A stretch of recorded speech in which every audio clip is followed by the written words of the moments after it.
तर टॉप 9 राजकीय बातम्या बघूयात।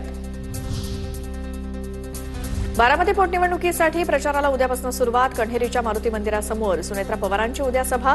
कण्हेरीच्या मारुती मंदिरासमोर सभा घेण्याची पवार कुटुंबियांची 60 वर्षांची परंपरा। कार्यकर्त्यांच्या आग्रहास्तव जाहीर सभा घेण्याचं निश्चित।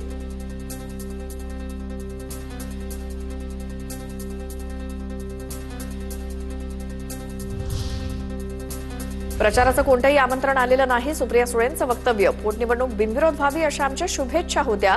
सुनेत्रा पवारांच्या प्रचाराला जाण्याबाबत सुळेंची प्रतिक्रिया।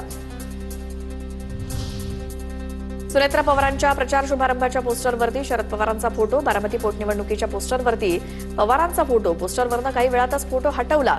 काही दिवसांपूर्वीच फोटोवरनं पवारांनी घेतला होता आक्षेप। उपमुख्यमंत्री एकनाथ शिंदे राज्यात लवकरच ऑपरेशन टायगर राबवणार। बुधवारी झालेल्या बैठकीत चर्चा। शिंदेंनी ठाकरेंच्या काही खासदारांना बैठकीतनं संपर्क केल्याची सूत्रांची माहिती।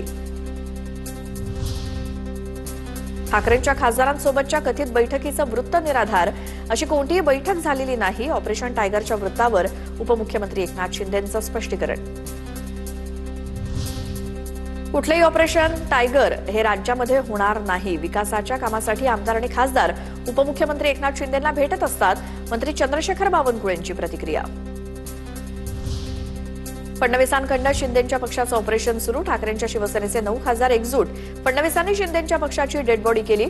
ऑपरेशन टायगरच्या चर्चांवरनं संजय राऊतांचा हल्लाबोल। ठाकरेंचे खासदार शिंदेंच्या कोणत्या बैठकीला हजर असतील तर फोटो छापा पुरावे द्या। ऑपरेशन टायगरच्या चर्चेवरनं ठाकरेंचे खासदार अरविंद सावंत संतापले तर मरेपर्यंत निष्ठावंत राहणार, सावंत यांचं वक्तव्य। मुंबई महानगरपालिका कार्यालयीन पक्ष पदाधिकाऱ्यांची ठाकरेंच्या शिवसेनेकडून निवड जाहीर। उपनेते म्हणून नगरसेवक सचिन पडवळ, शिवानी परब यांची नियुक्ती तर प्रतोद म्हणून साईनाथ दुर्गे यांची निवड।